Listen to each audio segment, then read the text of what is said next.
my story was we ended up selling this roastery that we built in this cafe, and we moved to Portland, had a little chunk of cash, and I was like, I'm going to hire some smart developers. And we got to the point where we were able to launch, and we won like a best new product award in our category at like a coffee conference, and like we had a splash. And then there was all the reality of like, I don't know how to run a software company. I don't even know how to like serve these customers. Oh my God, I'm way over my head. And that's been like I've been playing catch up now for 9 years. Welcome to the Offsite Podcast. I am your host, Jordan Gall. This is where I team up with friends to catch up on our work and, just as importantly, what's going on beyond the work. As always, this podcast is brought to you by Rosie, the AI-powered phone answering service for small businesses. Hello and welcome back, everybody. Another episode of the Offsite Podcast. Today, I have my good friend, Jon Ewalt. Jon, how's it going? Good, Jordan. Thanks for having me on. Absolutely. So we need to set the stage a little bit here. So if you give me a minute, Jon and I are close friends, and our families are close friends. We lived in Portland at the same time for a long time, and we had one of these very lucky situations where Jon and I match up, our wives match up, all three of our kids and the three of your kids match up. And we really loved spending time together. And then we left Portland at like really the same time, like within a few months. The same time. Yes. Yeah. I went to the boring Midwest near Chicago. And where did you go, Jon? We moved to Mexico because why not? Because you're a 25-year-old digital nomad with no responsibilities, right? I wish. We would have gone to Mexico City if that was the case, but we ended up in San Miguel de Allende, which is like a beautiful colonial city, like 175,000 people. It's a great spot. Yeah, with a lot of expats. So it's not like you're, off somewhere completely remote. It's unique in that way where it's a very international city. Is that right? It is. I mean, it was just named like the travel and leisure's like best place to visit in the world, like number one. Like it's an amazing destination. And so it draws a lot of expats. So there's a lot of amenities. And if you want to get by without speaking any Spanish, you can do that, But as a family, one of the things we were trying to do was kind of leave Portland and go and challenge ourselves, I guess, and got to do something different. And we wanted all of our kids to learn Spanish. And so we dove in and we can still go to the supermarket that's super nice and get the things that we kind of want from the States. But then at the other time, it's like we're walking through this colonial city with cobblestone streets that's gorgeous. So it's very, very unique. Yeah. You and your family were very useful to my wife and I, because whenever our kids complained about the transition from Portland and the schools there and to Chicago, and whenever they were like, it's so hard, I don't have any friends, we'd be like, yeah, but don't forget the Ewalts are doing this in a different language, okay?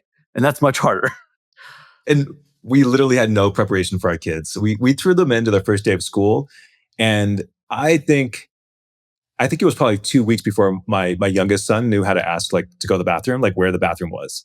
And he got brought into the principal the first day. I mean, there's all these stories that came out, not then, but like 6 and 12 and 18 months later, where they're like, oh yeah, this happened. And we had no clue. So we thought we were being protective and good parents, and we just kind of threw them to the wolves. And now they're amazing. They're basically fluent in Spanish. So yeah, it feels like it would be one of these experiences where the payoff is as high as the difficulty is low. Yeah.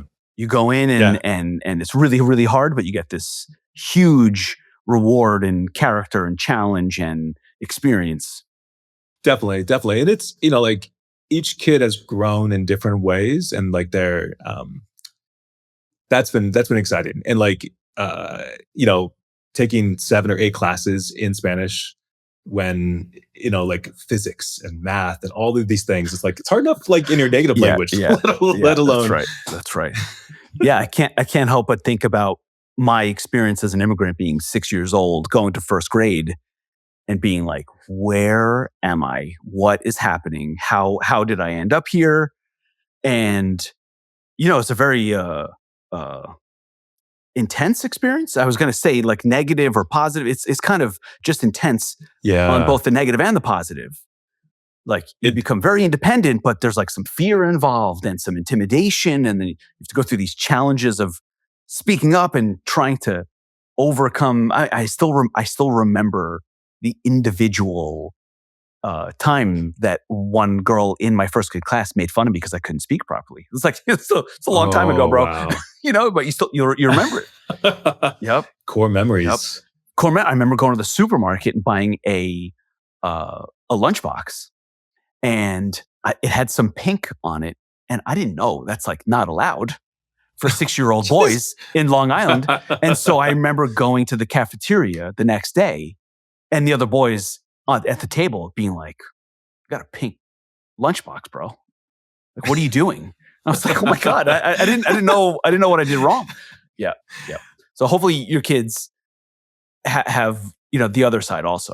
I think so, but I think there's also like they've said some stuff that like they probably look back and there are the moments where like they regret what they did. People are laughing at them. Like there's all of that as well, and now we're like, yeah, you guys are great. Like, what other country should we go live in? Yeah, I mean, I guess that what it does is it changes them, and it forces their character to be tested, and that's almost always ends up as a positive thing, even if there's pain that you go through to get there. Definitely. It's funny because like I'm an American and I kind of think of myself as like, I'm an American but I'm an immigrant right now in a different country. And it also has reframed, like my kids are immigrants, basically growing up, learning a second language, learning a second culture. They know more about like Mexican states than they do US states at this point. And so there's like this, like, I know whatever we've done for better or worse is going to shape their worldview for the rest of their lives. Yeah. And their perspective. Yeah. I mean, in right, we're like caretakers, literally, until they're 18, and then they go off. Yeah. And a lot of it is just guardrails. It's like you're not taking the test for them. You're not making the decisions for them around who to hang out with as friends. You're kind of hoping for the best and providing guidance and some advisory. Right. But you're not, you're not leading. That's them. But what you want when they come out is a self-assured person who's confident in themselves, that can go out and take on challenges and believe in themselves, all these other things. It's kind of like the best you can do. Besides that, they choose the direction and what they want to focus on and where they want to live and whatever else. The danger, or what feels like a risk in providing an extremely stable environment, safe environment, is that there aren't many challenges on the way.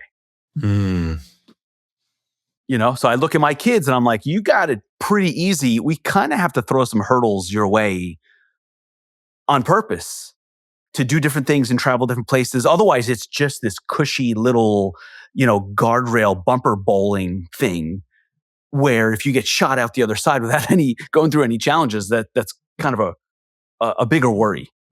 I'm starting to think about colleges right now for my oldest. And it's like, it's still a few years away, but when you read about the way the colleges are set up today, it's kind of made for the bumper kids to transition successfly because the dorms are nicer than we ever had. Like everything's been upgraded. Soft landing. Yeah.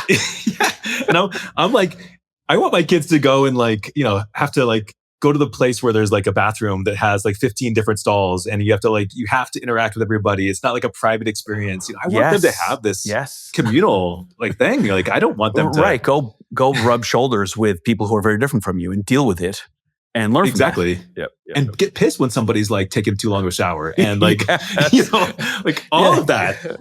Yes, that's right. Well, I mean, we have, both of us have 3 kids, right? So I think we have some of those experiences built in with like the number of people, and there's always a finite number of resources in a family. And so there's going to be those like, why did she use the bathroom right then? Or like, all of that stuff's going to happen. But yeah. Yes. Cool. Well, while you've been down there, you have been running the same company from before you moved to Mexico and now. So you really took advantage of being able to be remote And how's that going? How many years in are you now? And tell us about Roaster Tools, this business. Yeah. So I've been running this since like 2016. So next year is going to be my 10th anniversary, which is like crazy to say. I am like that, like the slow ramp of death SaaS graph. Like I am that person that's been walking in that path just little by little for 10 years. And, so started in Portland. My background is I was a coffee roaster, and then I was like, I could do these tools better so that we don't have to do all these things manually. And I never knew anything about software. So like literally my journey begins kind of actually when we met because That's right. I remember you being like, I think I'm just going to learn to code myself. And I was like, what, bro? And I had no idea how hard that was. And now I'm paying the price because like we're 9 years into a code base that's got tech debt and all this other stuff that just because I had to hire contractors, right? Like my story was we ended up selling this roastery that we built in this cafe, and we moved to Portland, had a little chunk of cash, and I was like, I'm going to hire some smart developers. And we got to the point where we were able to launch, and we won like a best new product award in our category at like a coffee conference, and like we had a splash.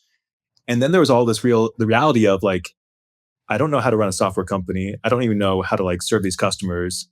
Oh my God, I'm way over my head. And that's been like I've been playing catch up now for 9 years of like, just a little by little. But that conference that I won that award at, I think it was like, I don't remember the order, but I either won the award on like a Wednesday, and the previous week I'd gone to MicroConf for the first time, or something like that. There was some relationship where it's like, these two conferences are always kind of back to back. And so software in the coffee world, those two parts. And so I feel like, that was like me writing notes furiously as I'm going to MicroConf and trying to figure out how to do this thing. And I've been listening to podcasts and so what I'm hearing is the forced learning curve that in many ways, a lot of us went through around the same time. I moved to Portland, what was it, 2014? Something like that? Okay. And then I remember going to the MicroConf. Was it, I don't know if it was a meetup first. I think maybe it was MicroConf, the conference first. And then when we were there, we were like, oh my God, there's like 25 of us from Portland. Maybe we should get together back in town. And then we started going to lunches. And that's how we first got to know each other and the guys that we still talk to in Slack every day now.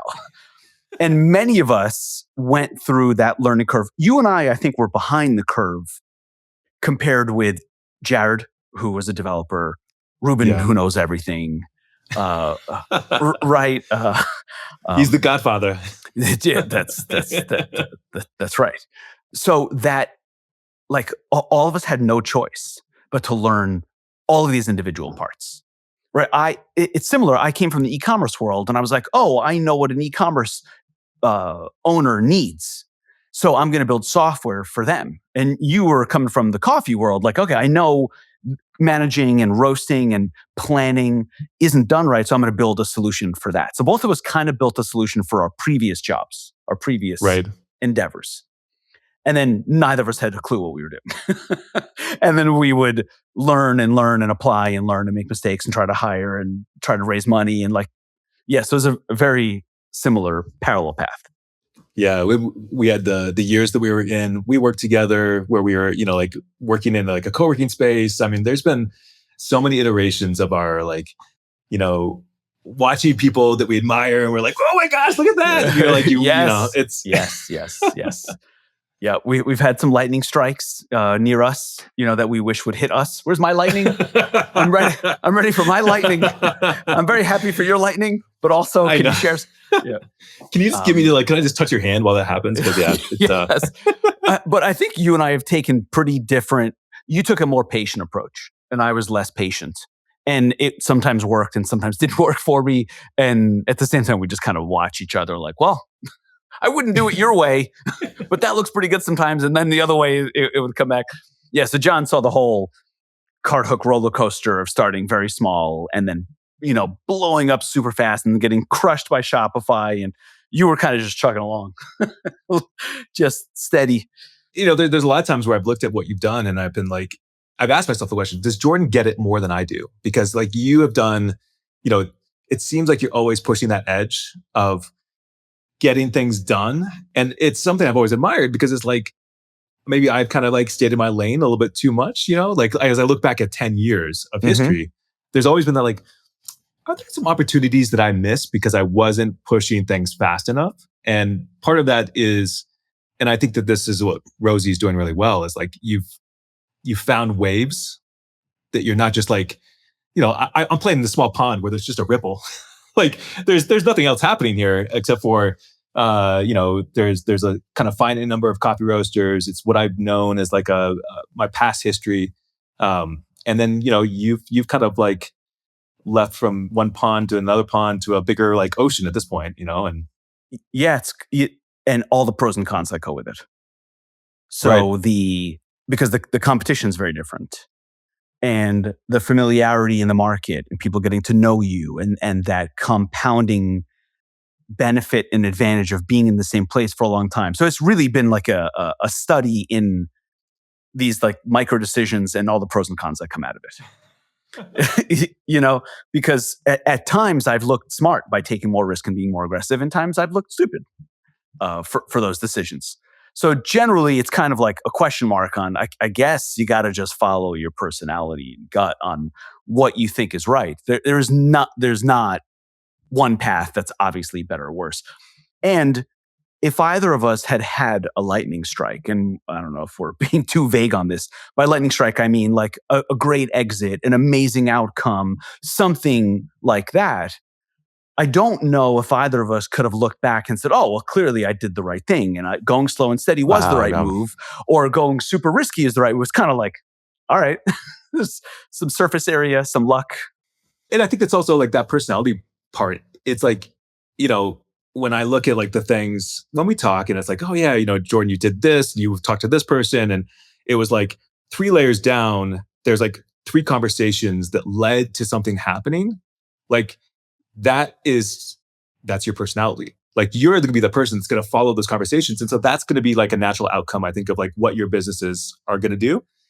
And I'm more of an introverted kind of like, I love chatting with people one-on-one, but I'm not going to be the guy that's probably going to seek out that next conversation. And so but I'm also going to be really probably, I think I'm decent at product and I'm decent at now at the tech side. And those are my skills, or those are going to be my foundations. Right. And I never developed those. Yep, that's right. Yeah, I mean, what is cool about software and, business in general, we constantly have the same issues though.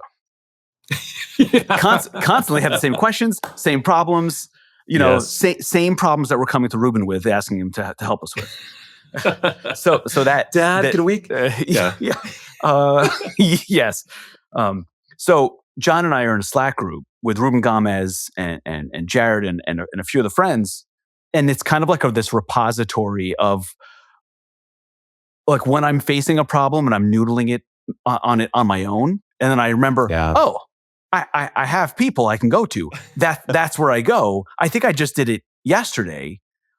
What did we talk about? Oh, I was talking about us basically coming to the realization that we can't run our product and development process the same way anymore. Yeah. We very purposely leaned towards speed, and we're okay with mistakes because we thought speed is the only thing that mattered. And then it resulted in more of a messy process and slowing down instead of speeding up, now that we're 1 year in and more mature and have different issues. And now we kind of are going from this very waterfall, just grab the next thing at the prioritized list, to sprints and a little sprint planning.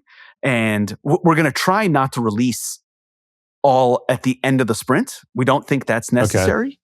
Yeah. So I know you've developed this product skill over the last few years also because you have no choice. As soon as you're not developing everything yourself, you need a process. Well, it's funny because I actually thought that I did a decent job at this. And then my wife joined the company a couple years ago, and she doesn't let me get away with like basically my BS. Okay. And as wives and good partners do. And so And we've had this come like, like this reality moment where like, oh shit, I'm not good at this. Or I'm good at this, but I'm like, I'm not good at the process part to get it the result we need when we have, you know, when we're processing payments and like some of these things that are like these, you can't mess up the way that we did Okay. maybe 2 years ago.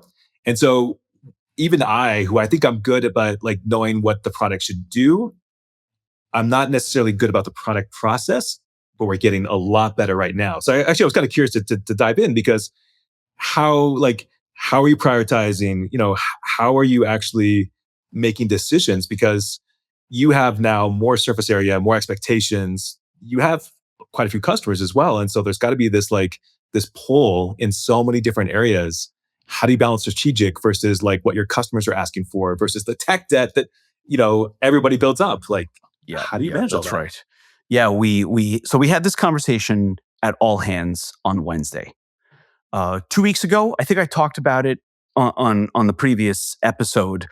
We kind of had a very difficult conversation internally around things not working properly and what do we need to do and how do we maintain the speed and scrappy nature and not too much process, but how do we make things better? There's in some ways there's over management, and we see over management in the follow-ups. Hey, did this get done? Hey, where are we on this? Like that's a bad Oh, sign.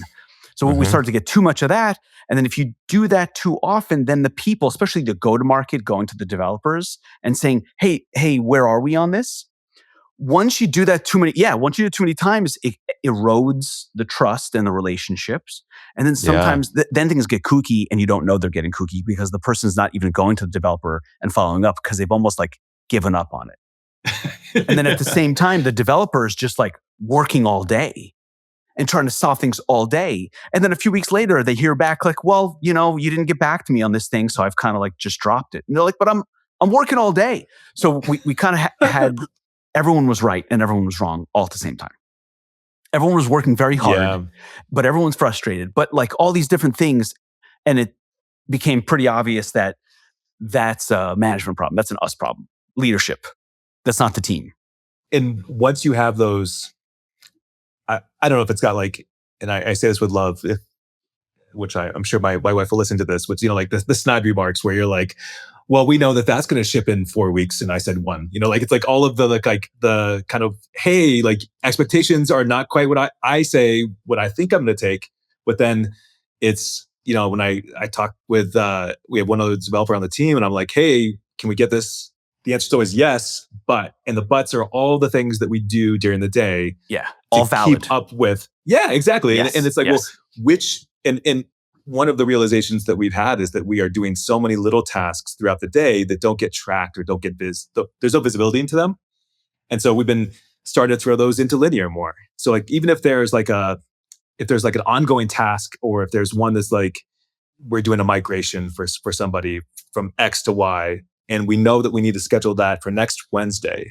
And so rather than that just being like a Slack, request and buried in the long list of things that are happening, we're putting it into linear so that when we look at our current cycle, that's included. It's taken into It's account. not, Right. yeah, because No. like, yeah. So that was a big realization for us. Was like we can't have things hidden, otherwise expectations are always going to be thrown off.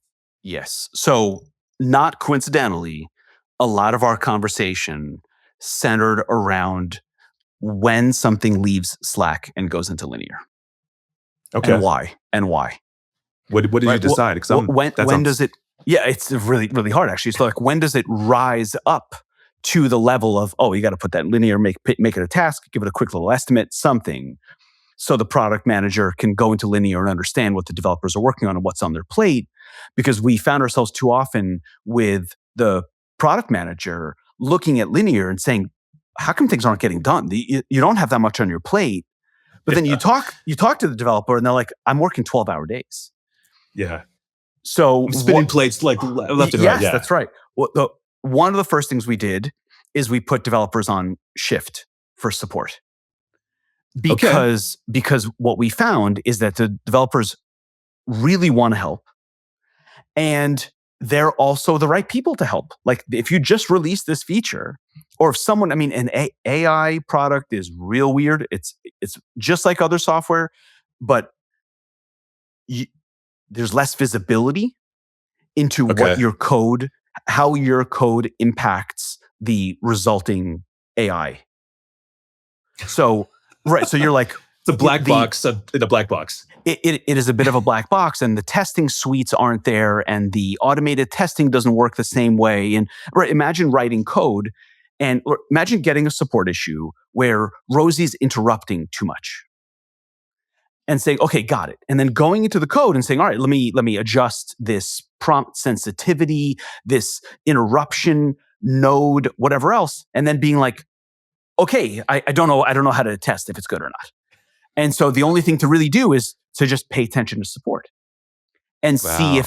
if there are as many complaints about it, because no one's going to write it. Just so you know, she's not interrupting. Things are great now. Like that's not a support ticket that happens. And so what it trained our developers to just keep an eye on support tickets Oh, and wow. want to address things quickly. But then you have multiple engineers looking at support for hours a day. It's not that they're just staring at it. It's just that it interrupts you. That context switch is so hard for somebody who's trying to do deep work or should be doing deep work, and then they're getting like pulled into these little microaggressions almost, and they're uh and I have to imagine even that you're like, okay, so at the end of the day, I got 15 requests or 15 different things that are complaining about maybe 15 different little tweaks that could be happening to our AI settings. How do you decide what to change? Because that seems like it'd be almost impossible to know. Like, I mean, It's hard, and the LLM doesn't always do what you tell it to. So if you change your prompt, it doesn't necessarily mean the LLM will actually listen. well, So okay, so right, whatever. All that means is there are idiosyncrasies to our product. I mean, yeah, just like yours, right? right, Same right. thing. But we didn't adjust properly in our process to account for those idiosyncrasies. The cloudy, non-transparent nature of support issues is just one of the things we have to deal with. So how do we give engineers space so that they're able to work uninterrupted for multiple hours every single day so that we can actually make progress? Now, I'm curious on your end, um, big features that move things forward. How how how have those played a role in your growth overall? From the outside, it feels like when you release something big, it did change your trajectory. Like these few big steps over the last few years. Yeah, I would say that I mean, right now we're in the middle of a big feature called Roaster Pay, which is like our payment processing feature. And that's been, you know, it's one of those ones. This is where like the scar tissue kind of builds up around the product, because it's like I said it would be like, oh, we can do this in 6 months. We can have like a working version. We're now 12 plus months into it. And it's like it's going really, really well. And we're getting great response from our users. But it's a little bit of like we're understanding now the shape of the iceberg, and we're like, okay, so this is actually much bigger. Once you start to Okay. dip your toes into this thing, we're seeing that there's more that we could do. And what we're trying to do is take a step back and say, okay, we could do 1,000 things in just the payment sphere, and we could become a payments app if we wanted to, right? Like that could be like the eventual Right, because like you help wholesalers, you help coffee brands order from the roastery, and exactly. So so like a that cafe, it's a B two restaurant, B, it's a B2B payment.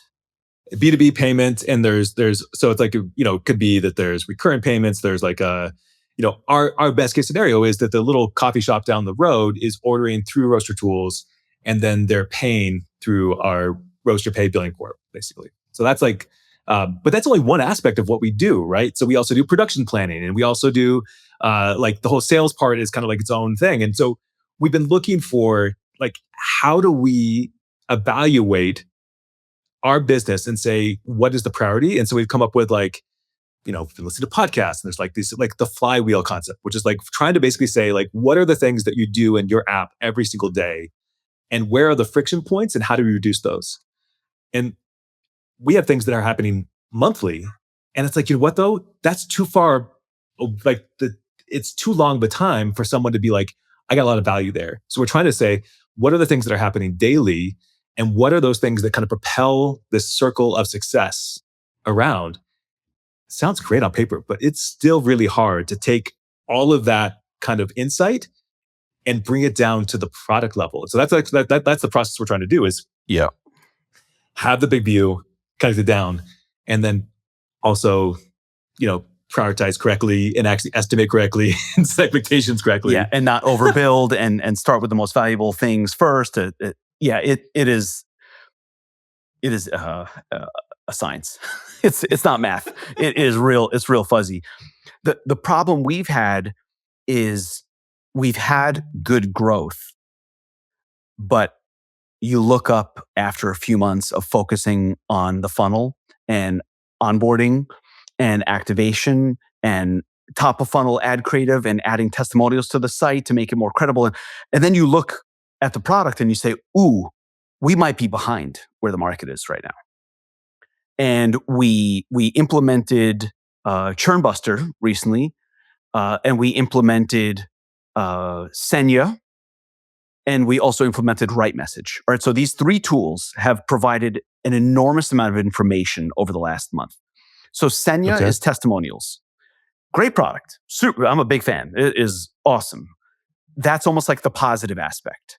So people who leave testimonials generally giving you, good feedback.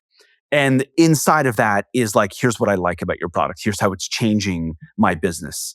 And that's like the most rewarding thing. You're like, oh my God, this guy who rents paddle boards in a vacation spot literally can handle, right? You go on Google Maps, your business opens at 9 a.m. Guess what happens at 9:01? You get 10 phone calls at the same time. Do you have anything available today? Because I'm on vacation. I want to rent the paddleboard. And homie was answering the phone himself. So he gets one phone call. and writing tickets.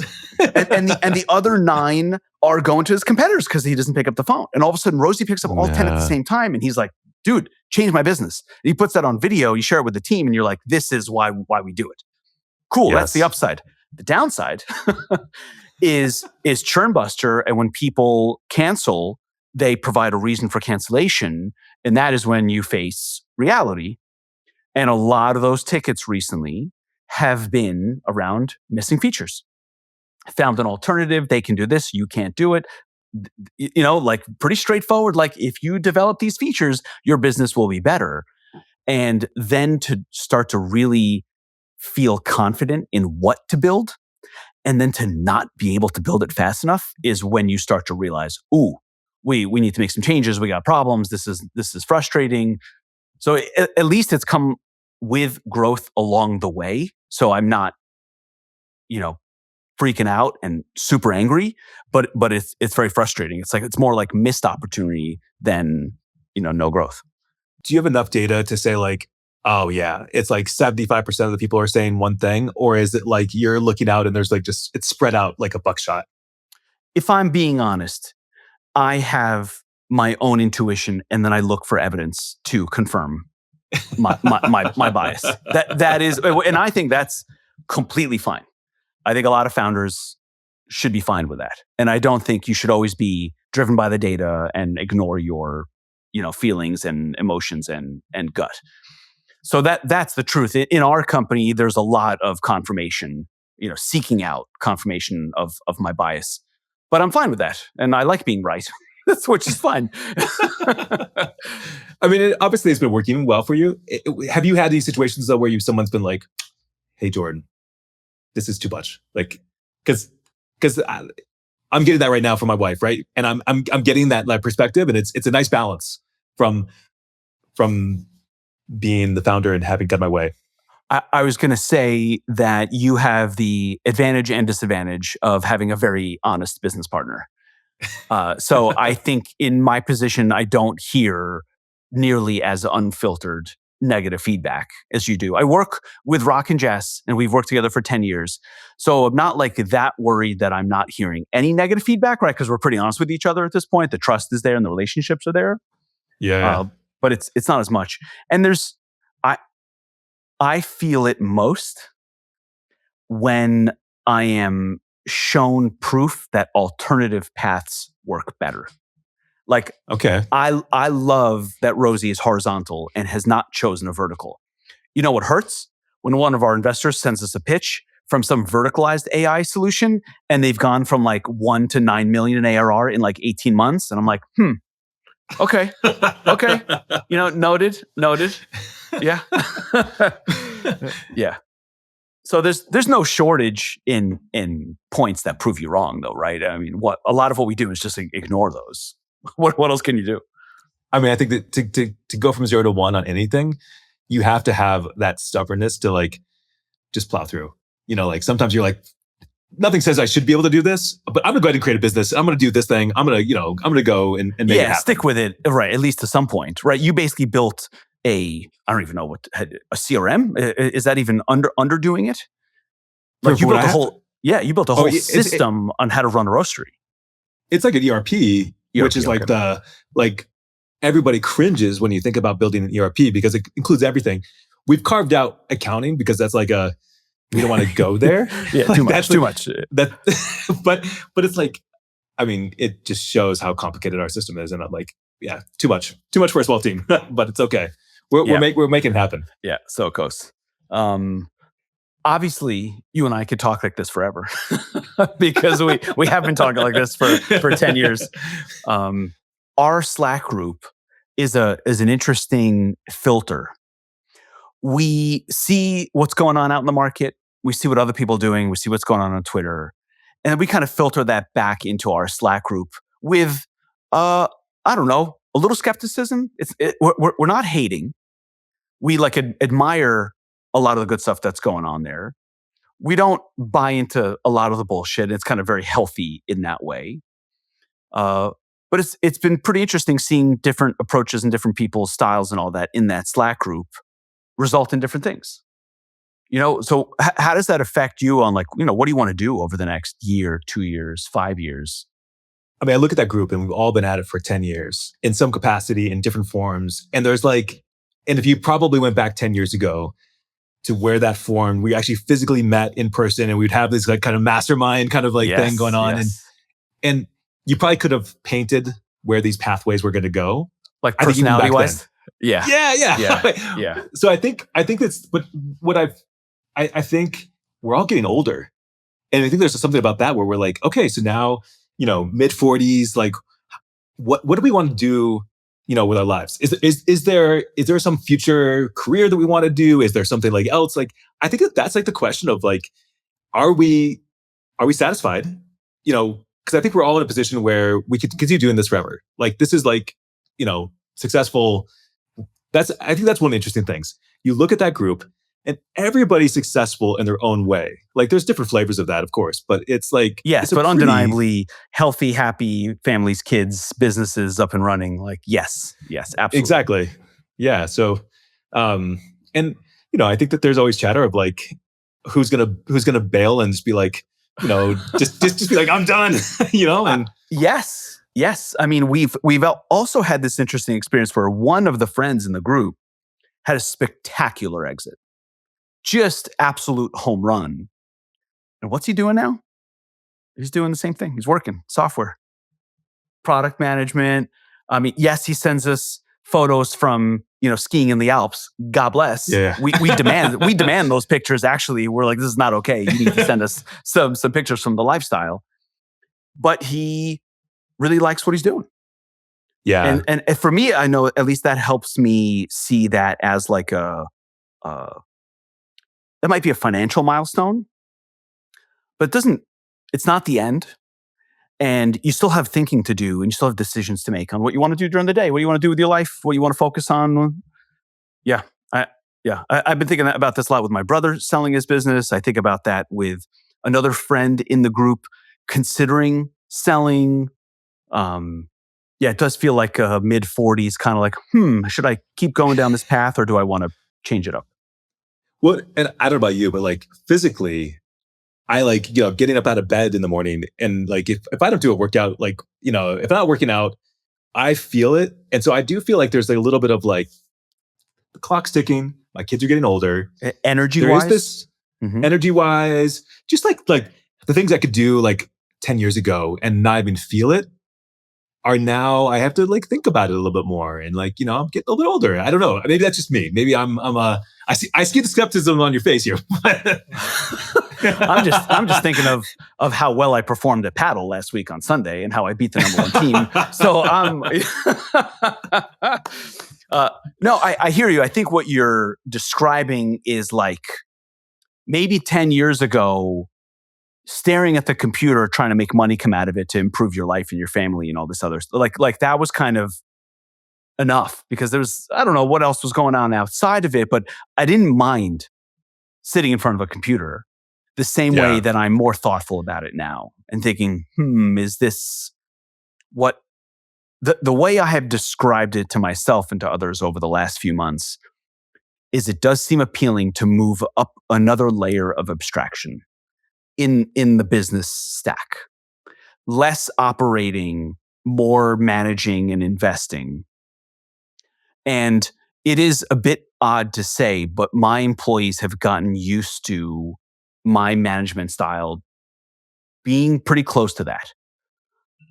I don't execute that much, but everyone's kind of okay with it because everything's kind of going in the right direction. So today when I wake up and I'm in absolutely no rush to get to work, I'm taking my time and I'm going to the bakery.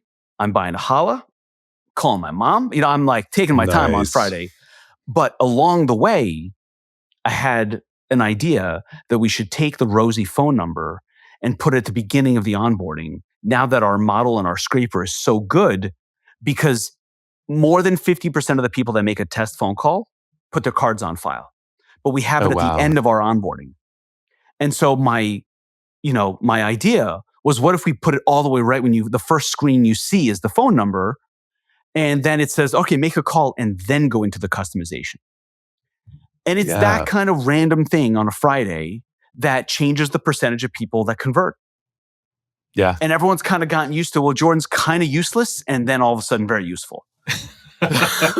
So I don't know what that means for like the future, but I don't know if it's going to lend itself to remaining that way or to it being even better as the company grows, or if that's really good for the next business. I really don't know. It's obviously a skill though. Like it's something that like, if you get better at that, you multiply everything you do versus like being the individual contributor that just kind of types away.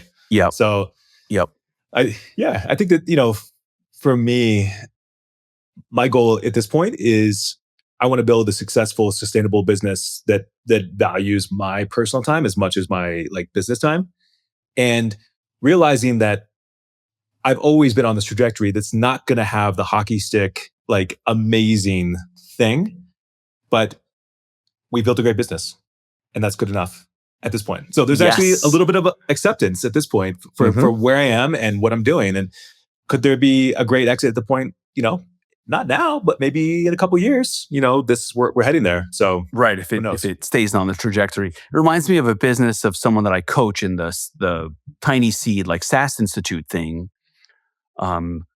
Similar thing, desktop software, very long development cycles because you only release something when it's perfect. But I've been doing it for 15 years and it is a beautiful business. Yeah. There is zero to complain about. The growth rate does not matter. It's not that it doesn't matter at all, but in comparison to how healthy of a sustainable business and what it provides for this founder's life, it is fantastic. Yeah. I think that's a great place for us to end. I love it. John, it's great to see you, man. I hope that we can come visit Mexico, or you can come up to the Midwest sometime soon. Both. Let's make it happen. So cool. Thanks for joining. Thank you, Jordan. Appreciate it.